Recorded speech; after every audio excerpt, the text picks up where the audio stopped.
Hello my dear students, कैसे हैं आप सभी लोग। I hope you all are doing great. मैं अंकिता, आपकी English educator and welcome to our channel. बेटा, इस थंबनेल को देखकर तो आप अच्छे से समझ गए होंगे कि आज से हम आपकी फ्लेमिंगो बुक को स्टार्ट करने जा रहे हैं और शुरुआत करेंगे इसके सबसे पहले चैप्टर से, जिसका टाइटल है द लास्ट लेसन। अब ये बड़ी मज़ेदार सी बात है कि आपका जो पहला ही लेसन है उसका टाइटल लास्ट लेसन है, but it is one of the most important chapters in this book. बेटा, बहुत ज़रूरी और बहुत इंपॉर्टेंट चैप्टर है ये। इसके अलावा इसमें बहुत सारी ऐसी चीज़ें इस चैप्टर के अंदर जिससे ऑफ कोर्स आपके सीबीएसई एग्जाम जो है, फाइनल एग्जाम है, उसके पॉइंट ऑफ व्यू से बहुत ज़रूरी है वो। As I said, it is one of the most important chapters.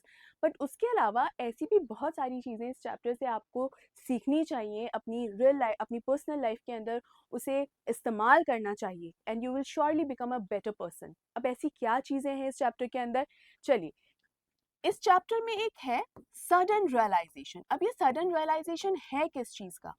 Basically जब तक हमारे पास कोई चीज़ होती है हमें उसकी इतनी कद्र नहीं होती, फिर चाहे वो कोई सामान हो या कोई रिलेशन हो, कुछ भी हो। लेकिन जब वो हमसे दूर चला जाए तब हमें उसकी वैल्यू, उसकी कद्र महसूस होती है। और ऐसा ही कुछ इस चैप्टर में भी हुआ। इस चैप्टर के अंदर लैंग्वेज के खो जाने की वजह से, लैंग्वेज के चले जाने की वजह से ही एक रियलाइजेशन होता है लोगों में कि जिस लैंग्वेज की कद्र उन्होंने कभी नहीं की, क्योंकि हम दिन रात सुबह शाम जिस भाषा को बोलते हैं हम कभी ये रियलाइज नहीं कर पाते कि वो हमारे लिए कितनी ज़्यादा इम्पोर्टेंट है। बिकॉज लैंग्वेज इज़ समथिंग जिसकी मदद से हम हमारे हर इमोशन को एक्सप्रेस कर पाते हैं इन दी मोस्ट रेलिवेंट मैनर। और वही लैंग्वेज अगर हमसे छीन ली जाए तो हम हमारे उन्हीं इमोशंस को उतना गहराई से कभी एक्सप्रेस नहीं कर पाते जो हम चाहते हैं। अब ये लैंग्वेज जो खो गई है तो ऐसा नहीं है कि कहीं गायब हो गई है या कहीं किसी जगह जाके छुप गई है इसलिए हमसे खो गई, इसलिए नहीं, बल्कि इसका कारण है एक वॉर। ये जो चैप्टर है मैं इसे लिखा है अल्फोंसे डोडे ने। अब अल्फोंसे डोडे, इस चैप्टर का एक बैकड्रॉप मैं आपको बताती हूँ कि इसमें एक फ्रैंको प्रशियन वॉर हुई। फ्रैंको प्रशियन वॉर हुई है 1870 से 71, और बेसिकली इसके अंदर जो प्रशिया है, या ये मैं यूँ कहूँ कि प्रशिया का कब्जा हो गया है फ्रांस के ऊपर। और लगभग 2 साल ऑलरेडी बीत चुके हैं। ये अटैक उन्होंने किया फ्रांस के ऊपर, जीत गए, 2 साल हो चुके हैं अटैक किए हुए, और अब बहुत सारे नियम कायदे लागू किए जा रहे हैं फ्रांस के ऊपर। वैसे तो पूरे फ्रांस पर ही उन्होंने जीत हासिल कर ली थी, लेकिन इस चैप्टर के अंदर दो इलाकों के बारे में बात हुई है, एक है अल्सैस और दूसरा है लॉरेन। हमेशा इस बात को याद रखिएगा बेटा, you are in your senior class, तो यहाँ पर आपको नेम्स याद होना जरूरी है। You can not write and you will not write they are two of the places, two of the territories in France. इस तरीके से पैराफ्रेजिंग स्टाइल में लिखना बंद कर दीजिए। दो जगह हैं जिसका नाम है अल्सैस और लॉरेन, और ये नाम आपको पता होने चाहिए। तो इस चैप्टर में इन दो जगह की बात की हुई है। फ्रांस के ये दो इलाके जो हैं इनके ऊपर प्रशिया का कब्जा है, और जितने भी ऑर्डर्स प्रशिया से आते हैं, बर्लिन से आते हैं, यानी जर्मनी से जो भी ऑर्डर आता है यहाँ के लोगों को मानना पड़ता है, और ऐसा ही एक ऑर्डर आज आ गया है। अब वो ऑर्डर क्या है? आगे बढ़ते हैं और जानते हैं कि अब ऐसा क्या ऑर्डर आया है कि लैंग्वेज का लॉस हो गया इस चैप्टर में। ठीक है, तो इस चैप्टर के जो प्रोटैगनिस्ट है, प्रोटैगनिस्ट कौन होता है? Main positive lead, right. तो प्रोटैगनिस्ट का नाम है बेटा फ्रांस। ये जो फ्रांस नाम है वो शुरुआत में कहीं नहीं दिया गया है, आपको आगे चल के इसके बारे में पता चलेगा। शुरुआत कुछ यूं होती है इस चैप्टर में कि फ्रेंड्स जो हैं स्कूल जा रहे होते हैं और लेट हो रहे होते हैं, साथ ही साथ घबराए हुए भी होते हैं, क्योंकि उनके फ्रेंच टीचर मॉन्जो हैमिल ने, मॉन्जो का मतलब क्या होता है बेटा? इंग्लिश में मिस्टर कहा जाता है, फ्रेंच में मॉन्जियो कहा जाता है, ठीक है। तो ये एम का मतलब मॉन्जो ही है। तो मॉन्जो हैमिल जो कि फ्रांस के फ्रेंच टीचर हैं, उन्होंने फ्रांस को पार्टिसिपल्स टॉपिक जो है वो प्रिपेयर करने के लिए दिया हुआ है, और फ्रांस ने उस टॉपिक को प्रिपेयर नहीं किया हुआ है। तो एक तो स्कूल जाने में वैसे ही देरी हो रही है, उसके अलावा वो नहीं चाहता कि वो स्कूल जाए, क्योंकि पार्टिसिपल्स तैयार नहीं किया है, और मौजो हमें जो कि बहुत ही स्ट्रिक्ट टीचर माने जाते हैं वो उसे डांटेंगे, इसलिए वो स्कूल जाना नहीं चाहता। तो फिर कहाँ जाएगा वो? आउट ऑफ डोर्स उस दिन को एक्सप्लोर करना चाहता है, बाहर जाना चाहता है, नेचर को एक्सप्लोर करना चाहता है। अब एक चीज आप यहाँ ध्यान रखिए, इस चैप्टर में नेचर एक बहुत इंपॉर्टेंट एलिमेंट है। वाई सो? क्योंकि nature is one of the themes. इस चैप्टर की वन ऑफ द थीम्स है नेचर। इस पॉइंट को बस अभी ध्यान रखिए, आगे आपको समझ में आ जाएगा कि क्यों ये इतना इंपॉर्टेंट है। बाहर जाना चाहता है, नेचर को एक्सप्लोर करना चाहता है। रास्ते में जब वो स्कूल जा रहा होता है तो रास्ते में वो क्या देखता है, कुछ प्रशियन सोल्जर्स हैं and they were drilling in the forest, यानी मार्च पास्ट कर रहे हैं, एक्सरसाइज कर रहे हैं। प्रशियन सोल्जर्स का ये जो प्रेजेंस है, इट इज द एविडेंस कि प्रशियन का फ्रांस के ऊपर राज है, कंट्रोल है। कई बार क्वेश्चन आ जाता है, how can you say that Prussia has invaded France. आप कैसे कह सकते हो, इसमें कहीं विजिबली लिखा हुआ तो ऐसा है नहीं, तो कैसे पता है? तो how can you say the presence of Prussian soldiers marching there. ये जो प्रेजेंस है प्रशियन सोल्जर्स की, उसी से ही हमें पता चलता है। एक चीज और ध्यान रखिएगा बेटा, पर्शिया मत लिख दीजिएगा। कई बार स्टूडेंट्स गलती से पर्शिया लिख देते हैं, प्रशिया है, राइट। तो जब वो स्कूल जा रहा होता है तो रास्ते में प्रशियन सोल्जर उसको दिखाई देते हैं। आगे उसको क्या दिखाई देता है, जब वो आगे बढ़ता है तो टाउन हॉल से जब गुजर रहा होता है तो बुलेटिन बोर्ड वहां लगा रहता है। नोटिस बोर्ड नहीं लिखेंगे, मैं साथ साथ वो चीजें भी बताती चल रही हूँ आपको जो बच्चे गलती करते हैं। नोटिस बोर्ड नहीं है, बुलेटिन बोर्ड। और बुलेटिन का मतलब होता है न्यूज, समाचार। तो ये वो बोर्ड है जहां पर खबरें सारी आती हैं। टाउन हॉल जो शहर की सबसे इंपॉर्टेंट बिल्डिंग होती है, सारे गवर्नमेंट ऑफिशियल्स जहां आते हैं, तो वहीं पर ये बुलेटिन बोर्ड लगा हुआ है। और आसपास बेटा बहुत सारा क्राउड है। तो आज भी बहुत ज्यादा क्राउड लगा हुआ है, जरूर कोई नया न्यूज आया होगा। फ्रांस ने भी जब देखा तो हाँ भाई, कोई नया न्यूज आया होगा। और ये देखकर फ्रांस क्या सोचता है कि पिछले 2 सालों में जितनी भी बुरी खबरें हमको मिली है ना, वो इसी बुलेटिन बोर्ड से आई हैं, और आज भी ऐसी ही कोई न्यूज आएगी। अब ऐसी कौन कौन सी बुरी बुरी खबरें हैं? Lost battles, the draft, the orders of the commanding officer. ये जितनी भी इंफॉर्मेशन आती है यहीं से आती है। तो पता नहीं what can be the matter now, पता नहीं अभी क्या हो गया होगा। विच मीन्स चूंकि स्कूल जाने में फ्रांस देरी हो रही थी, इसीलिए वो यहाँ पर रुककर नहीं देखता कि आज इस बुलेटिन बोर्ड पर क्या न्यूज आई है। ये चीज हमेशा ध्यान रखिए बेटा कि फ्रेंड्स को जिस मोमेंट में जो चीज पता है, आपको भी उतना ही पता है, आपको उससे ज्यादा नहीं पता है। इस मोमेंट तक अगर फ्रांस को नहीं पता कि क्या बुलेटिन बोर्ड पर क्या न्यूज आई है, तो आपको भी नहीं पता कि बुलेटिन बोर्ड पर क्या न्यूज आई है। ठीक है, अब आगे बढ़ते हैं। फिर वह जब आगे बढ़ा ना, तो उसकी मुलाकात हुई एक ब्लैक स्मिथ से, जिसका नाम क्या है, वॉशर। तो ये ब्लैक स्मिथ से जब मुलाकात होती है तो ब्लैक स्मिथ उसको क्या बोलता है, don't go so fast bub, you will get to your school in plenty of time. अरे आराम से जा, बहुत ज्यादा जल्दीबाजी करने की जरूरत नहीं है, तेरे पास बहुत टाइम है, आराम से जा। ये जो वर्ड है बब, इसका मतलब क्या होता है, लड़के या बच्चे। अपनी अपनी भाषा में एक ही शब्द के अलग अलग नाम होते हैं या पर्यायवाची होते हैं बेटा। जैसे हिंदी में लड़का कहते हैं, वहीं पर पंजाबी में मुंडा या पुत्तर, इस तरह से कहते हैं। वैसे ही यहाँ पर ये बोला है बब कि अरे बच्चे, अरे लड़के या छोरे, आराम से जा, तेरे पास खूब टाइम है। यहाँ पर I thought he was making fun of me. यहाँ पर फ्रेंड्स को क्या लगता है कि ये ब्लैक स्मिथ जो है मेरे लेट हो जाने की वजह से मेरा मजाक उड़ा रहा है। होता है ना, मम्मी कई बार हमको बोलती है, हम पूरे दिन जब पढ़ाई नहीं करते हैं और फिर एकदम आखिर में जाके किताब खोल के बैठते हैं, तो मम्मी बड़े प्यार से क्या बोलती है, नहीं नहीं बेटा, पढ़ना क्यों है? गलत बात, पढ़ना नहीं होता है। तो क्या मम्मी एक्चुअल में प्यार से बोल रही होती? नहीं, ये मम्मी का घनघोर ताना होता है। तो यहाँ पर सेम फीलिंग आ जाती है फ्रेंड्स को कि मुझे जो है घनघोर ताना मारा जा रहा है। लेकिन क्या सचमुच ये ब्लैक स्मिथ एक ताना ही मार रहा था? पता नहीं, आगे चल के मालूम पड़ेगा। अब भाई वो पहुंचता है स्कूल। अब स्कूल का माहौल सुबह सुबह कैसा होता है बेटा? आप अपने स्कूल को एक बार इमेजिन करो कि जब सुबह सुबह का माहौल होता है, पेरेंट्स अपने बच्चों को ड्रॉप करने आ रहे हैं, बसेस आ रही हैं, टीचर्स आ रहे हैं, कहीं प्रेयर हो रही है, क्लासेस लग रही हैं, बहुत ही ज्यादा चहल पहल का माहौल होता है। फ्रांस के स्कूल के अंदर जो फ्रेंड्स के स्कूल के अंदर किस तरीके का माहौल होता था कि कहीं पर क्लासेस लग रही है। यहाँ बस वगैरह मत लिख देना, ये मैंने आपके स्कूल के बारे में बोला है।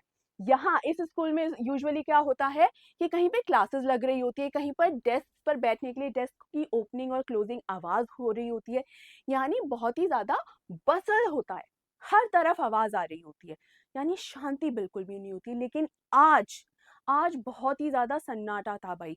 It was as quiet as a Sunday morning. It was as quiet as Sunday morning. एकदम संडे की सुबह जब कोई स्टूडेंट नहीं होता, कोई टीचर नहीं होता, कुछ नहीं होता, वैसा जो सन्नाटा होता है ना, आज वैसा ही सन्नाटा था। इतनी ही खामोशी थी। ऐसा क्यों? ये थोड़ी अजीब सी बात नहीं है? बिल्कुल है, फ्रांस को भी लगी कि ये तो बड़ी अजीब सी बात है। अगर ये क्वेश्चन आता है और अगर आपको ये आंसर में लिखना पड़े that it was as quiet as Sunday morning, तो कभी भी ये मत लिखिएगा कि school was like a Sunday morning. No, school was like a Sunday morning. क्या होता है संडे मॉर्निंग को तो इंजॉय भी किया जाता है, हो सकता है कोई पिकनिक प्लान कर रखी हो स्कूल ने, है कि नहीं। आपको क्या लिखना होगा, the school was as quiet as Sunday morning. ये क्वाइट या साइलेंस ये शब्द इस्तेमाल करने पड़ेंगे। ये चीज मैं साथ साथ आपको इसीलिए बताती चल रही हूँ बेटा, अगेन एज आई सेड, जो कमियां रह जाती हैं, कई बार स्टूडेंट्स एक्सप्लेन कर रहे होते हैं, कुछ चीज़ों की, कुछ शब्दों की कमियां रह जाती हैं, वो आपको नहीं रहने देनी है कमियां। कि स्कूल संडे मॉर्निंग जैसा खामोश था, अदरवाइज संडे मॉर्निंग तो पिकनिक से भी हम कंपेयर कर सकते हैं, है कि नहीं। उसके बाद जब वो आगे बढ़ता है तो देखता है कि चलो भाई मैं तो अपनी क्लास तक बढ़ता हूँ, क्लास में जाता हूँ, खामोश है, उसका मैं कुछ कर नहीं सकता। तो जब वो आगे जाता है तो उसको ये लगता है कि आज तो मुझे मॉन्जो हमेल की बहुत ज़्यादा डांट पड़ने वाली है। क्यों? क्योंकि मॉन्जो हमेल बहुत स्ट्रिक्ट टीचर ही माने जाते थे। तो Monsieur Hamel walking up and down with his terrible iron ruler under his arm. Terrible, ये एक मॉन्जो हमेल का एक और एटीट्यूड इससे पता चल रहा है, इसी सेंटेंस से समझ में आता है that he was a strict teacher. इसी से ही समझ में आता है, अदरवाइज हमें कैसे पता कि वो स्ट्रिक्ट थे या नहीं थे। इसको थोड़ा और अच्छे से लिख देती हूँ, that he was a very strict teacher, right. वरना हमें कैसे पता चलेगा कि वो स्ट्रिक्ट थे या नहीं थे या कैसे टीचर थे, राइट। अब आगे जब वो क्लास में पहुंचता है तो उसको तो वो क्या एक्सपेक्ट कर रहा था कि डांट पड़ेगी, लेकिन क्या ऐसा होता है? बिल्कुल भी नहीं होता। इनफैक्ट वो क्या बोलते हैं, go to your place quickly little Franz, we were beginning without you. मतलब but nothing happened, Monsieur Hamel saw me and said very kindly.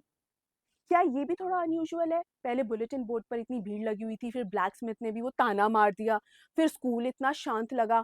अब मॉन्जो और हमेल जो गुस्सा करते हैं यूजुअली गलतियों पर और लेट आने पर, वो इतना प्यार से बात कर रहे हैं। मसला क्या है भाई? अभी तक कुछ समझ में नहीं आ रहा है फ्रांस को। आगे देखो, वो जब अपनी क्लास में जाता है और फाइनली बेंच पर बैठकर थोड़ा सेटल होता है, तब उसकी नजर जाती है कि आज तो मौजो हमेल बहुत ही ज्यादा अच्छे से ड्रेसअप होकर आए। मतलब रोज ही अच्छे से ड्रेसअप होते हैं, ऐसा नहीं कि कुछ भी पहनकर आ गए, हमेशा अच्छे से वेल ड्रेस ही होकर आते हैं। लेकिन आज उन्होंने वो कपड़े पहने हैं जो यूजुअली वो किसी इवेंट पे पहनते हैं, जैसे एनुअल फंक्शन पे या प्राइज डिस्ट्रीब्यूशन पे। ये देखिए, except on inspection and prize days, इन दिनों पर जो वो ड्रेस पहना करते थे, आज वो एक यूजुअल डे पे, एक रेगुलर डे पे इस तरीके का बढ़िया ड्रेस क्यों पहनकर आए हैं। उन्होंने अपनी ब्यूटीफुल ग्रीन कोट पहना हुआ है, फ्रिल शर्ट पहनी हुई है, ब्लैक सिल्क कैप पहनी हुई है, एम्ब्रॉयडर्ड एकदम। क्यों? ऐसा क्यों है? ये एक और ये अगली चीज हो गई ना, एकदम अलग अनयूजुअल सी, ऐसा क्यों है? फिर उसके बाद वो देखता है कि स्कूल में और भी बहुत सारे लोग बैठे हुए हैं। और ये लोग कौन है? विलेजर्स। भाई स्कूल में तो स्टूडेंट्स होते हैं, गांव वालों का क्या काम है? जिसमें कुछ फॉर्मर और लोग कौन से थोड़े से रिस्पेक्टेबल लोग जो है ना, वो भी हैं, जैसे फॉर्मर मेयर यहाँ पर है। ये देखिए यहाँ पर लिखा हुआ है farmer mayor, the former postmaster and several others beside. तो बूढ़े बुजुर्ग लोग भी बैठे हुए हैं, कुछ छोटे बच्चे भी बैठे हुए हैं जो यूजुअली स्कूल नहीं आते हैं। तो ये कैसे है? और एक तो एक मिस्टर हाउजर करके भी हैं, वो तो अपने साथ एक प्राइमर लेकर आए। तो प्राइमर क्या होता है बेटा? ये किंडरगार्टन में जो बच्चों की बुक्स होती है ना, जिसमें बहुत बेसिक लेवल का इंग्लिश दिया रहता है, that is also known as primer only, है ना। तो वो प्राइमर लेकर आए हुए हैं, तो ये क्या कारण है इतना? अब आप देखिए, स्कूल मतलब चैप्टर जब से शुरू हुआ तब से लेकर अभी तक अगर आप सोचें, तो देखिए क्या क्या अजीबोगरीब चीजें हो चुकी हैं। बुलेटिन बोर्ड के आसपास बहुत ज़्यादा भीड़ थी आज। उसके बाद ब्लैक स्मिथ ने एक ताना मारा, बहुत टाइम है। स्कूल जब पहुंचा तो एकदम सन्नाटा था वहाँ, जैसे मानो कोई संडे मॉर्निंग हो। फिर जब क्लास तक पहुंचा तो क्या डांट पड़ी उसको मौजो हमेल की? नहीं पड़ी उसको। इसके बाद जब वो इनफैक्ट बहुत प्यार से बुलाया गया, फिर उसने देखा कि आज तो बहुत ही बढ़िया सज धज के आए हैं हमारे मौजो हमेल। और उसके बाद उसने देखा कि आज तो विलेजर्स भी क्लास में बैठे हुए हैं। ये 6 चीज़ें हो गई जो देखकर उसके दिमाग में क्वेश्चन मार्क आ रहा था कि भैया ये क्या सब चल रहा है। ये सारा जब क्वेश्चन मार्क आ रहा था, इतने में ही मॉन्जो हमें हैमिल ने एक बात कही। बेटा हैमिल है, कई बार मेरे मुंह से हमेल निकल रहा है, नो इट्स हैमिल, ठीक है। तो मॉन्जो हैमिल जो है, उन्होंने क्या कहा? My children, this is the last lesson I shell give you. The order has come from Berlin. The order has come from Berlin to teach only German in the schools of Alsace and Lorraine. the new master comes tomorrow. This is your last French lesson. I want you to be very attentive. कि भाई ये तुम्हारा last French lesson होने वाला है, क्योंकि Berlin से order आ गए हैं कि only German will be taught in the schools of Alsace and Lorraine. जैसे ही ये आंसर, जैसे ही ये बात मॉन्जो हैमिल ने कही, उसी मोमेंट में ये जो छयों की छयों अनयूजुअल चीजें हुई थी ना, उन सभी के आंसर एक झटके के अंदर फ्रांस को मिल गए कि अच्छा यही न्यूज आई थी उस बुलेटिन बोर्ड पे, अच्छा इसलिए मुझसे उस ब्लैक स्मिथ ने कहा था कि आराम से जा, क्योंकि अब फ्रेंच आगे पढ़नी तो है नहीं, तो टाइम से पहुंचकर क्या ही हो जाएगा।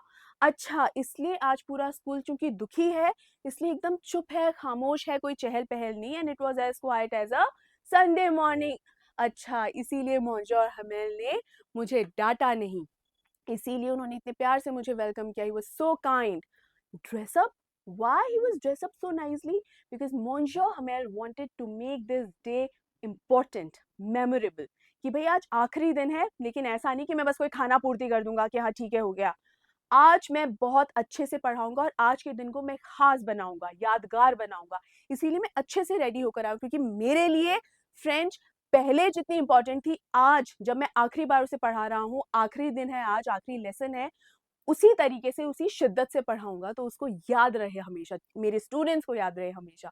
इसीलिए वो अच्छे से ड्रेसअप होकर आए थे। और आज the presence of all these villagers in this classroom, अच्छा इसीलिए ये सारे लोग आज यहाँ बैठे हैं, क्योंकि उन्हें ये एहसास है कि जिस फ्रेंच लैंग्वेज को उन्होंने आज तक तवज्जो नहीं दी, ये फ्रेंच लैंग्वेज अब से स्कूल्स में नहीं पढ़ाई जाएगी। तो आज वो यहाँ इसलिए हैं ताकि इस लैंग्वेज को रिस्पेक्ट दे सकें, ट्रिब्यूट दे सकें। और जिस मॉन्शो हैमिल ने 40 साल इस स्कूल को दिए हैं, 40 साल से इस लैंग्वेज को दिए हैं उसे सिखाने में, उस मॉन्शो हैमिल को वो ये ट्रिब्यूट दे सके। तो ये है रियलाइजेशन, और ये है रियलाइजेशन सिर्फ एक इंसान का नहीं, बल्कि पूरे गांव का, पूरे अल्सैस और पूरे लॉरेन का ये एक रियलाइजेशन है। शुरू में मैंने बताया था ना कि लैंग्वेज खो जाती है, ये लैंग्वेज खो जाने का मतलब गायब हो जाना नहीं, उस पर एक रोक लगा देना है कि जब बर्लिन से ये ऑर्डर आया, मतलब अब आगे ये नहीं पढ़ पाएंगे स्कूल्स के अंदर फ्रेंच, ठीक है।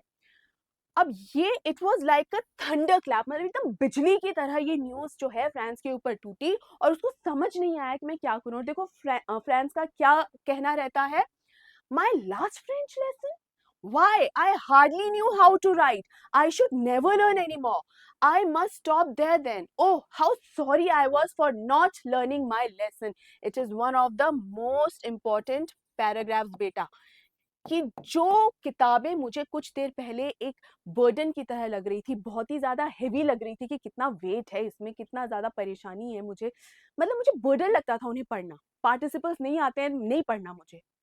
अचानक से जब मुझे पता चला कि मुझे उन किताबों को पढ़ने का मौका भविष्य में कभी नहीं मिलेगा, तो मेरे ऊपर मानो कोई बिजली गिर गई, और मुझे ऐसा लगा as if these books are like old friends now. Why old friends? जो हमारे पुराने यार दोस्त होता है ना, उनके साथ हमें जो कंफर्ट मिलता है ना बेटा, कहीं वो कंफर्ट नहीं मिलता, क्योंकि उनके सामने हम एकदम फ्री होते हैं, रिलैक्स होते हैं, हमें ये नहीं डर होता कि वो हमें कैसे जज करेंगे या नहीं करेंगे, नहीं, हम उनके साथ सबसे ज्यादा रियल, ओरिजिनल होते हैं। वो कंफर्ट जोन जो ओल्ड फ्रेंड्स में मिलता है, सेम वही कंफर्ट जोन अब यहाँ पर इसे अपनी इन बुक्स के साथ हो रहा था, क्योंकि इसका पूरा हिस्ट्री, पूरा इतिहास, everything which was written in French language, which was there in these books, वो सारी बुक्स अब बेमायने सी कर दी गई थी। क्यों? क्योंकि बर्लिन से ऑर्डर आ गया था।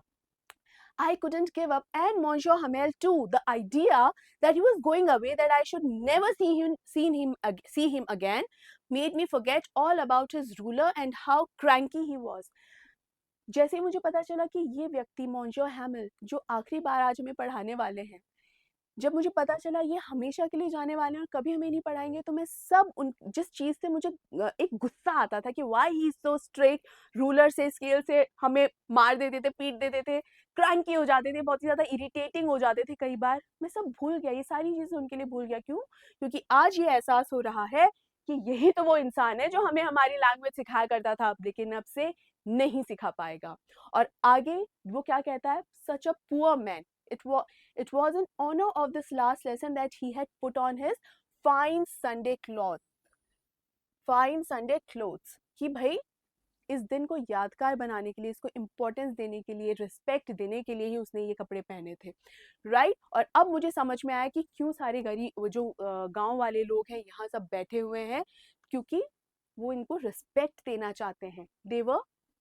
It was their way of thanking our master for his 40 years of faithful service. 40 years of faithful service मतलब 40 सालों से ये यहाँ पर काम कर रहे हैं। तो इन्हें रिस्पेक्ट देने के लिए, इन्हें ट्रिब्यूट पे करने के लिए ही ये सारे गांव वाले आज इस क्लासरूम में बैठे हुए हैं। और जब फ्रांस ये सारी चीजें सोच रहा था, उसी समय क्या होता है, उसी समय उसे आवाज लगाई जाती है। जो मॉन्जो हमेले आवाज लगाते हैं और वो पार्टिसिपल से रिलेटेड एक क्वेश्चन उससे पूछते हैं, और इस क्वेश्चन का आंसर फ्रांस को नहीं आता था। फिर से वो ये सोचता है कि भाई अब तो डांट पड़ी, लेकिन क्या उसे डांट पड़ती है? नहीं, क्योंकि अभी मॉन्जो हमेल जो है, उनका जो एटीट्यूड है वो ये नहीं है कि मैं लास्ट लेसन में भी बच्चों को डांट कर जाऊं। उनका ये था कि आज मैं जितना अच्छे से उन्हें सिखा सकूं मैं सिखाऊं। तो क्या कहते हैं, I won't scold you, little Franz. You must feel bad enough. तुम्हें भी बुरा लग रहा होगा ना कि आज लास्ट लेसन है, मैं तुम्हें नहीं डांटूंगा, क्योंकि तुम इकलौते ऐसे नहीं हो जिससे ये गलती हुई है कि उसने फ्रेंच लैंग्वेज को इम्पोर्टेंस नहीं दी। इनफैक्ट हम सब लोगों ने गलतियां की है। क्या क्या गलती की है? अब मॉन्जो हैमल जो है वो बताते हैं कि उन्होंने क्या क्या गलती की है, क्या क्या गलतियां की है। मतलब नॉट जस्ट उन्होंने, बाकी लोगों ने भी। ये जो गांव वाले हैं ना, उनके लिए अपने बच्चों को स्कूल भेजना जरूरी नहीं था, फील्ड्स में भेज देना जरूरी था, ताकि वो काम कर सकें और ज्यादा पैसा परिवार में आ सके। तो उनके लिए ज्यादा जरूरी क्या चीज थी कि वो स्कूल के बजाय कहाँ भेज दें? गांव में, खेतों में, फील्ड्स में, वहां भेज दें। ठीक है। और हम हमेशा से क्या सोचते हैं, that's the great trouble with अल्सेस, she puts of learning till tomorrow. और क्या एटीट्यूड है लोगों का? यहाँ अल्सेस का नाम लिखा गया है कि अल्सेस का क्या एटीट्यूड है। तो अल्सेस का खुद का तो एटीट्यूड नहीं हो सकता ना, ये तो एक जगह है। तो इसका मतलब है अल्सेस के लोगों का। तो क्या एटीट्यूड है अल्सेस के लोगों का? कल देखेंगे, पढ़ लेंगे ना, कल पढ़ लेंगे। वो कल करते करते इतने साल बीत गए और वो कल कभी नहीं आया, और फाइनली ऑर्डर आ गया बर्लिन से कि अब से सिर्फ जर्मन ही सिखाई जाएगी। तो ये है अल्सेस का प्रॉब्लम, हम लोगों का प्रॉब्लम। हम लोगों ने किस चीज को ज्यादा इंपॉर्टेंट दी? इस चीज को इंपॉर्टेंस दी कि हाँ ठीक है, बाद में देख लेंगे, अभी तो तुम ये खेतों में ये काम करके आओ, right. You pretend to be French man and yet you can neither speak nor write your own language. Again something very important in this chapter बेटा, कि अगर हमने खुद ने ही अपनी लैंग्वेज को इंपॉर्टेंस नहीं दी, तो जर्मनी क्यों इंपॉर्टेंस देगी? भाई मैं अगर अपनी लैंग्वेज की कदर नहीं कर रही, तो कोई और क्यों ही मेरी लैंग्वेज की कदर करेगा? और आज जैसे ही उन्हें मौका मिला, उन्होंने ये कमांड, ये ऑर्डर दे दिया कि भाई तुम लोगों को अपनी लैंग्वेज की कदर तो है नहीं, अब तुम अपनी लैंग्वेज को आगे कंटिन्यू नहीं करोगे। तो इसीलिए जरूरी है कि अपनी लैंग्वेज को हमेशा रिस्पेक्ट करना ही चाहिए। पेरेंट्स की गलती क्या है कि उन्होंने तुम्हें वर्क ऑन फार्म और एट द मिल्स यहाँ पे काम करना ज्यादा इंपॉर्टेंट समझा पेरेंट्स ने, तो इसलिए तुम्हें वहां भेज दिया था, इस ताकि तुम लोग थोड़े से और पैसे कमा पाओ। इसके अलावा मेरी भी गलती है यहाँ। बहुत ही बढ़िया एग्जाम्पल देते हैं मॉन्जो हैमल। मतलब एज अ टीचर आपको कैसा आना चाहिए? क्या होता है कि टीचर को भी अपनी गलती अगर वो कहीं कर रहे हैं तो मान लेनी चाहिए। मॉन्जो हैमल ने भी ऐसा ही कुछ किया। वो क्या कह रहे हैं कि सिर्फ दूसरों की गलती नहीं है कि उन लोगों ने पढ़ने नहीं दिया, तुम लोगों का पढ़ने में मन नहीं लगता। नहीं, मेरी भी गलती है। क्यों? क्योंकि जब कभी भी मुझे फिशिंग के लिए जाना होता था तो मैं तुम्हारी क्लास की छुट्टी कर देता था, या जब कभी भी मुझे अपने पौधों को पानी देना होता था तो मैं तुम्हें तो बोलता था कि उन रोजेस में पानी डाल कर आओ।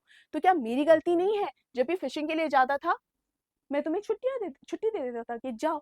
लेकिन एक से दूसरी, दूसरी से तीसरी चीज होती चली गई, और इसीलिए हमारी ये फ्रेंच लैंग्वेज जो है आज इस नतीजे पे पहुंच गई है कि इसे स्कूल में पढ़ाने को ही अब नहीं मिलेगा, राइट। अब आगे बढ़ते हैं, और ये फ्रेंच लैंग्वेज के लिए एक यहाँ पर ना पेट्रियटिज्म जो है वो आपको अब समझ में आएगा। किसका? हमारे मॉन्सियोर हैमल का।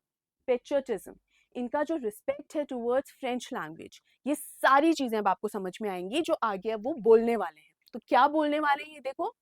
French language saying that it was the, यहाँ पे बेटा मैं कलर चेंज कर देती हूँ ताकि आपको ये अच्छे से हाईलाइटेड और रहे, ठीक है ना। तो क्या बोलते हैं, it was the most beautiful language in the world, the clearest, the most logical, that we must guard it among us and never forget it, because when a people are enslaved as long as they hold fast to their language, it is as if they had the key to their prison. इसका मतलब ये है बेटा कि जो language है, French language कैसी है, it is the most beautiful, clearest and most logical language in the world. ये कौन कहता है? हमारे मॉन्जियो हैमिल ये बात कहते हैं। और क्या कहते हैं कि जब तक एक इंसान अपनी लैंग्वेज को प्रोटेक्ट करता है, अपनी लैंग्वेज को गार्ड करता है, किसी की इतनी हिम्मत नहीं है दुनिया में कि वो उसे कैद कर सके। और अगर वो उसे अपना स्लेव बना भी ले, अगर आपको अपनी लैंग्वेज पर पकड़ है, उसे आपने अच्छे से प्रोटेक्ट किया है, तो हर एक जेल की चाबी जो है वो ये लैंग्वेज ही है। आपको अपनी लैंग्वेज आती है, आप हर गिरफ्त से बाहर निकल सकते हो। ये जो स्टेटमेंट यहाँ पर दिया है ना मॉन्जियो हैमिल ने, ये उनका पेट्रियोटिक एटीट्यूड दिखाता है, उनका पेट्रियोटिज्म दिखाता है, और ये बताता है how much he loves this language, right. आगे क्या होता है? Then he open the grammar and read us our lesson. अब यहाँ पर वो पढ़ाने लगते हैं, ग्रामर का लेक्चर देते हैं, और पूरे पार्टिसिपल्स और अलग जो टॉपिक्स हैं वो पढ़ाते हैं। और देखो बेटा, टीचर और स्टूडेंट होता है ना, वो टीम की तरह काम करते हैं। ऐसा नहीं है कि मैंने तो बहुत शानदार पढ़ाया, लेकिन तुम अगर नहीं पढ़ रहे हो तो क्या फर्क पड़ रहा है? या तुम लोग बहुत अच्छे से अटेंटिवली क्लास अटेंड कर रहे हो और मैं बिल्कुल अच्छे से ना पढ़ाऊं, तो भी कोई रिजल्ट नहीं निकलेगा। बात तब होती है कि मैं भी फुल डेडिकेशन के साथ पढ़ाऊं और तुम भी पूरा अटेंशन देकर पढ़ो। ये होता है एक टीम वर्क, और तभी जो लेसन होता है वो बढ़िया समझ में आता है। और आज के दिन की जो खूबसूरती थी ना, ये आखिरी फ्रेंच लेसन की जो सबसे खूबसूरत बात थी वो यही थी कि हमारे मॉन्जियो हैमिल भी जो थे वो फुल्ली डेडिकेटेड थे, और हमारे स्टूडेंट्स जो हैं वो भी फुल्ली अटेंटिव थे। तो फ्रांस का कहना है कि आज जो मुझे जितना समझ में आया है, वैसा आज तक मुझे पहले कभी नहीं समझ में आया, क्योंकि मेरा पूरा ध्यान, जो मॉन्जियो हैमिल पढ़ा रहे थे, पूरा ध्यान मेरा उसी पर था। तो यहाँ पर ये बताया गया है कि आपको जब ये एहसास होता है, किसी चीज के मायने जब समझ में आ जाते हैं, उसकी इंपॉर्टेंस जब समझ में आ जाती है ना बेटा, तब उस चीज की वैल्यू आपको समझ में आती है, और तब उस चीज को सीखने का जो जज्बा होता है, पैशन हो जाता है, वो अलग ही हो जाता है। और इससे ये भी समझ में आता है, the way he taught today, Monsieur Hamel, the way he taught today, उसी से ये समझ में आता है कि मॉन्जियो हैमिल इस लैंग्वेज को कितना रिस्पेक्ट करते थे। इन सारे पॉइंट्स से आप ये जो क्वेश्चन होता है ना, how can you say that he was patriotic, how can you say that, how did he पे ट्रिब्यूट टू द लैंग्वेज, ये वही पॉइंट्स हैं जिससे आप इस क्वेश्चन को आंसर कर सकते हो। ठीक है, ग्रामर की क्लास के बाद क्या हुआ? कुछ राइटिंग लेसन्स भी हुए। राइटिंग लेसन्स के लिए मॉन्जियो हैमिल ने कुछ बुक्स, नोटबुक्स जो हैं वो सारे बच्चों को डिस्ट्रीब्यूट करी, और उन नोटबुक्स का कवर पेज जो था ना, उस पर फ्रांस का फ्लैग बना हुआ था, झंडा बना हुआ था। अनदर पेट्रियोटिक पॉइंट जो है कि उनका पेट्रियोटिज्म कैसे कैसे समझ में आ रहा था। अब आगे मैंने आपको ध्यान है नेचर के बारे में बात कही थी कि नेचर कितना रेलेवेंट है। यहाँ पर देखिए कैसे, you ought to have seen how everyone set to work and how quiet it was. The only sound was the scratching of the pens over the paper. Once some beetles flew in, but nobody paid any attention. Again, something very important, beta. Not even the littlest ones who worked right on tracing their fish hooks, as if that was French too. On the roof,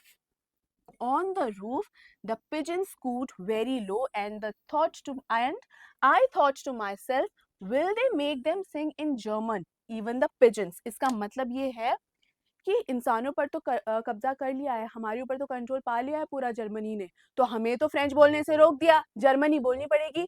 लेकिन ये जो beetle हैं, या ये जो कबूतर जो हैं, वो जो ये कू कू कर रहे हैं, ये जो कूट की आवाज है ना बेटा, इट इज दी जो कबूतर की जो आवाज है उसके लिए यूज किया है। तो ये जो आवाज कर रहे हैं, तो ये भी अब क्या जर्मन के अंदर कू करने लगेंगे क्या? क्योंकि नेचर पे कंट्रोल नहीं हो सकता है। here is the nature, here is the relevance of nature in this chapter, कि nature इतना powerful है कि इंसानों पे कंट्रोल हो सकता है, जगहों पे कब्जा हो सकता है, कि भाई ये जो बागान है, ये जो सेब के बागान है, ये अब हमारे हैं। लेकिन ऐसा है क्या मेरी मर्जी हो गई? नहीं, अब से लाल नहीं, अब से पीले नीले रंग के सेब उगेंगे, क्योंकि मेरा कंट्रोल है। मुझे येलो कलर पसंद है, मुझे ब्लैक कलर पसंद है, अब से ब्लैक ही होंगे अब से एप्पल्स। ये मैं कर सकती हूँ? नहीं, क्योंकि मेरा कंट्रोल नेचर पर नहीं हो सकता। And this is the theme, one of the important themes in this chapter, कि नेचर पे कभी काबू नहीं पाया जा सकता। और ये बात फ्रेंड्स को भी रियलाइज है, यहाँ पर समझ में आ रही है कि ये बीटल वगैरह और ये कबूतर वगैरह को भी अब जर्मन में ही बात करनी होगी क्या? आगे देखो, अब यहाँ पर अपना काम करते करते वो देखता है मॉन्जोर हेमिल को, और मॉन्जोर हेमिल एकदम मोशनलेस बैठे होते हैं अपनी चेयर में, जरा भी मूवमेंट नहीं होती। पूरे रूम को वो इस तरीके से देख रहे होते हैं, ऑब्जर्व कर रहे होते हैं कि भाई आज मेरा लास्ट लेसन है, मैं आखिरी बार इन सारी चीज़ों को देख रहा हूँ। और वो ऐसी लॉन्गिंग के साथ देख रहे होते हैं कि एज इफ हर चीज़ को अपनी आंखों में बसा लेना चाहते हैं। ये टेबल, ये चेयर, ये स्टूडेंट्स, ये दीवारें, ये गार्डन जो मैंने अपने हाथों से तैयार करा है, अपने हाथों से सब पौधे लगाए। जो चीज़ आप अपने हाथों से करते हो, अपना काम करते हो ना, उस चीज़ से एक अटैचमेंट हो जाती है कि पता है ये पेंट मैंने किया इस दीवार के ऊपर, पता है वो पौधा जो अब पेड़ बन गया है मैंने लगाया था वो। ये इमोशनल अटैचमेंट, ये जो कनेक्शन है, तो मौजो हेमिल का सिर्फ ये कनेक्शन नहीं है कि बस उन्होंने यहाँ आकर पढ़ाया हुआ है और टाइम 40 साल बस ऐसे बिताए हुए हैं, नहीं। ये और कनेक्शन भी है कि पौधा मैंने उगाया हुआ है। ये इमोशनल कनेक्शन जो है ना, वो आज एक झटके में टूट रहा है। तो इट्स नॉट जस्ट लैंग्वेज, ये सिर्फ मेयर लैंग्वेज नहीं है बेटा, ये वो कनेक्शन है जिसने उस धरती से मौजो हेमिल को बांध रखा था और वो एक झटके में टूट गया।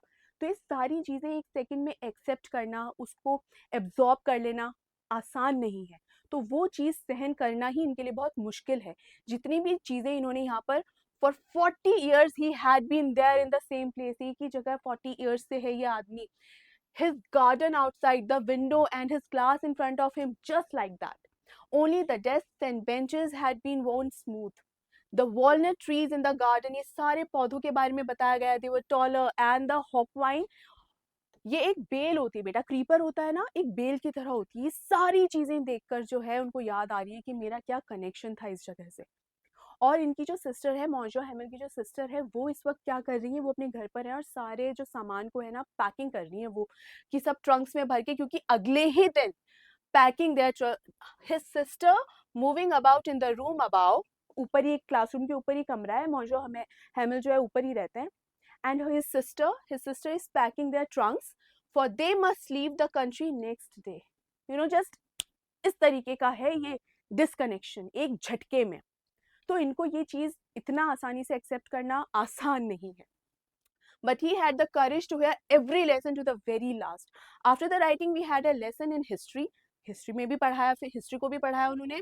And then the babies chanted, ये जो बेबीज चांटेड है ना, ये इस चीज़ के बारे में बता रहा है कि सिर्फ बड़े लोग नहीं बैठे, क्योंकि ये कई बार स्टूडेंट्स ना गलती कर देते हैं that only the old villagers were there. No, even the kids, the babies were present in the classroom. अब उनको ज्यादा अच्छे से बोलना तो आता नहीं, तो बाबा बेबी बू बस यही बोल रहे थे, तो वो भी रिपीट कर रहे थे उनके बाद, right. Old Hauser had put on his spectacles and holding his primer. Primer मैंने बताया था ना, वो जो बेसिक बुक होती है एकदम किंडरगार्टन वाली primary book, that is primer. Spell the letters with them, वो भी बोल रहे थे, ठीक है, साथ साथ बोल रहे थे। And everyone was so emotional, बहुत ज्यादा भावुक हो रहे थे उस टाइम पे, ठीक है। You could see that he too was crying. His voice trembled with emotions, and it was so funny to hear him that we all wanted to laugh and cry. Ah, how well I remember it. That last lesson. ये बताया गया है कि देखो क्या कह रहा है फ्रेंड्स, कि क्या गजब की तरीके से मुझे वो लास्ट दिन याद है कि ओल्ड हॉजर जो है वो भी जब रिपीट कर रहा था तो इमोशनल हो रहा था, गला भरा है उसका, तो रोना आ रहा था लेकिन रो नहीं पा रहा था। तो उस रोती हुई आवाज में जब वो बोल रहा था ना, तो बड़ा फनी भी लग रहा था और हम हंसना भी चाह रहे थे, लेकिन मोमेंट ऐसा सीरियस था कि हम हंस नहीं पा रहे थे। और फिर कहता है कि मुझे कितना बढ़िया तरीके से वो याद है। क्यों याद है इतना बढ़िया तरीके से? इसलिए मेरे को ये याद है क्योंकि एक एक मोमेंट मेमोरेबल है उस दिन का, क्योंकि वो है sudden realization. It is that deep realization, sudden तो है, इट्स अ डीप रियलाइजेशन, ये समझ में आ रहा है। तो ये भी एक पॉइंट है जो आप लिख सकते हो कि चूंकि इतना बेहतरीन याद है, इतना अच्छे से याद है फ्रेंड्स को, तो वो भी एक इम्पॉर्टेंट बात है कि क्यों याद है, क्योंकि उसके लिए वो चीज मायने रखती है, राइट। और तभी all at once church clock struck 12, 12 बज गए। तो जब 12 बजे तो जो आवाज हुई, इट मीन्स कि अब स्कूल एंड हो गया है। Then the angels, at the same moment the trumpets of the, यहाँ पे मैं कलर चेंज करके लिख रही हूँ बेटा, ये ठीक है, the trumpets of the Prussians returning from drill sounded under our windows. कई बार क्वेश्चन ये आ जाता है, what is the relevance of church clock striking 12 and what is the relevance of trumpets of the Prussians. याद है एकदम chapter की शुरुआत में मैंने आपको बताया था कि कैसे कह सकते हो आप that there is the invasion of Prussians, कैसे कह सकते हो कि उन्हीं का ही कंट्रोल है। दी अब ये सेंटेंस तो चलो है कि भाई बर्लिन से ऑर्डर आ गया और इन लोगों को मानने पड़ रहे हैं अगर ऑर्डर्स, ऑफ कोर्स उन्हीं का ही कंट्रोल है, ये तो हमें पता ही है। बट इसके अलावा एक और इम्पॉर्टेंट चीज है, जो मोस्ट इंपॉर्टेंट 2 पॉइंट्स हैं जो इस बात को प्रूव करते हैं कि प्रशियंस का ही कब्जा है। वो क्या? एक तो प्रेजेंस ऑफ प्रशियन सोल्जर्स, जब वो जंगल में थे and they were March past, ठीक है, they were marching past and they were exercising, they were drilling there, वो। और अब ट्रम्पेट्स, प्रशियन ट्रम्पेट्स बज रहे, तो ट्रम्पेट्स का एक कॉम्पोजिशन होगा, एक म्यूजिक होगा, तो वो प्रशियन म्यूजिक है। सो दैट रिफ्लेक्ट्स कि प्रशियन सोल्जर्स का ही कब्जा है। कहां पर? अल्सेज और लॉरेन के ऊपर, वैसे तो फ्रांस पे, लेकिन यहाँ पर सिर्फ अल्सेज और लॉरेन हमें ध्यान रखना है। तो ये 2 पॉइंट्स हैं। इसके अलावा चर्च क्लॉक स्ट्राइकिंग 12 का क्या मतलब है कि यहाँ पर 12 बजे स्कूल का एंड हो गया, और साथ ही साथ यहाँ पर लास्ट लेसन जो है फ्रेंच लैंग्वेज का, उसका भी एंड हो गया। सो यहाँ पर सिर्फ स्कूल का एंड नहीं हो रहा है, इस लैंग्वेज का भी एक एंड हो रहा है। So that's how it is relevant and important. समझ में आई आपको ये बात? अब यहाँ पर जब मॉन्जो हेमेल अपनी सीट से उठते हैं, he was looking so tall, और मतलब ऐसा नहीं कि फ्रांस ने पहले नहीं देखा क्या, लेकिन जिस तरीके से आज ऑब्जर्व कर रहा है ना मॉन्जो हेमिल को, उस तरीके से पहले कभी नहीं पे कभी ध्यान दिया होगा, है ना? तो देखो आखिर में वो क्या कहते हैं, ये पूरा एक एक वर्ड ध्यान से देखो। My friends, I but something choked him, वो कुछ बोलना, ये जो है ना आई, ये क्या है? अटक रहे हैं। जब आपका गला भर आता है तो आप स्मूथली बात नहीं कर पाते। तो समझ में आ रहा है कि ऑल्दो इतना स्ट्रिक्ट टीचर है, आज तो इससे लेकिन नहीं बोला जा रहा है, मुश्किल हो रहा है इससे बोलना, क्योंकि मन भर आ रहा है, गला भर आ रहा है, नहीं बोल पाए। तो then he return to the blackboard, blackboard की तरफ मुड़ते हैं, एक चौक का टुकड़ा उठाते हैं और कुछ बड़े बड़े लेटर्स में लिख डालते हैं। क्या लिखते हैं? विव ला फ्रांस, फ्रेंच लैंग्वेज में लिख देते हैं। इसको इस तरह याद कर लो कि कोई आदमी नींद में उठाकर भी तुम लोगों से पूछे ना कि क्या लिखा था मॉन्जो हेमिल ने, तो आप बोल दो हाँ, विव ला फ्रांस लिखा था। एक्चुअल में ऐसे याद होना चाहिए। इसका मतलब क्या है? लॉन्ग लिव फ्रांस, इसका मतलब है बेटा लॉन्ग लिव फ्रांस, कि फ्रांस हमेशा अमर रहे, फ्रांस हमेशा अमर रहे। ये भी इनका पेट्रियोटिज्म ही दिखाता है। देखो कितने सारे पॉइंट्स आ गए हैं पेट्रियोटिज्म दिखाने के, ये भी इनका पेट्रियोटिज्म ही दिखाता है। तो ये है विव ला फ्रांस की कहानी, कि इसका मतलब है लॉन्ग लिव फ्रांस, और ये चौक से लिख देते हैं बड़ा बड़ा। तो इसको याद इसलिए भी रखना है कि विद इन कोट्स अगर आप ये विवला फ्रांस लिख दोगे ना, तो आपको मार्क्स को क्या होता है, एज इट इज कोट्स अगर आप लिख पाओ, एज इट इज डायलॉग्स अगर आप एज इट इज लिख पाओ ना विद इन कोट्स, तो उसमें बेटा मार्क्स ज्यादा अच्छे मिलते हैं, ज्यादा अच्छे से स्कोर हो पाते हैं, right? Then he stopped and leaned his head against the wall and without a word he made a gesture to us with his hand, school is dismissed, you may go. कि अब school जो है dismiss होता है, आप जा सकते हो। ये जेस्चर करके उन्होंने बोला कि अब आप जा सकते हैं, स्कूल जो है वो बंद हो गया है, मतलब आज का दिन का स्कूल, ये जो क्लास है वो खत्म हो चुकी है। तो ये है कहानी एक ऐसे रियलाइजेशन की जिसे हमेशा यही माना गया कि कल कर लेंगे, कल कर लेंगे। क्या? फ्रेंच लैंग्वेज आज नहीं आती, कल सीख लेंगे, कल सीख लेंगे, ठीक है ना, कहाँ जा रही है? और जब गई तो एक झटके में गई, समय ही नहीं दिया। इसीलिए जो चीज आपके पास है बेटा, चाहे वो कुछ भी हो, कुछ भी हो, उसकी वैल्यू के लिए वेट मत कीजिए, मुहूर्त का इंतजार मत कीजिए कि हम तब उसकी वैल्यू करने लगेंगे, नहीं। जैसे आपके एग्जाम्स हैं, तो आपको पता है ना आपके एग्जाम्स हैं, तैयारी करनी है ये भी पता है, तो कल अरे परसों से तैयारी करेंगे, नहीं, तैयारी करनी है, स्टार्ट कीजिए। टाइम वेस्ट नहीं करना है बिल्कुल भी, ठीक है? क्योंकि टाइम अगर आप वेस्ट करेंगे ना, तो टाइम आपको कब वेस्ट कर दे पता नहीं, क्योंकि टाइम उन्हीं की कदर करता है जो टाइम की कदर करता है, राइट? और ये बात सिर्फ बड़े बड़े डायलॉग्स वाली नहीं है बेटा, एक फैक्ट है। So believe in this fact, right? I hope आपको ये पूरा चैप्टर अच्छे से समझ में भी आया होगा, क्लियर हो गया होगा और पसंद भी आया होगा।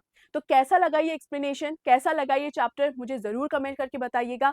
कहीं कोई डाउट है या आपका कोई ओपिनियन है जो आप मेरे साथ शेयर करना चाहते हो, उसे भी कमेंट करिएगा बेटा, क्योंकि आपके कोई डाउट होंगे ना, तो मैं उन्हें बिल्कुल आंसर करके उन्हें भी सॉल्व करूंगी, ठीक है? तो अपना ध्यान रखिए, हम मिलते हैं अगले वीडियो में बहुत ही जल्द, तब तक take care and good bye.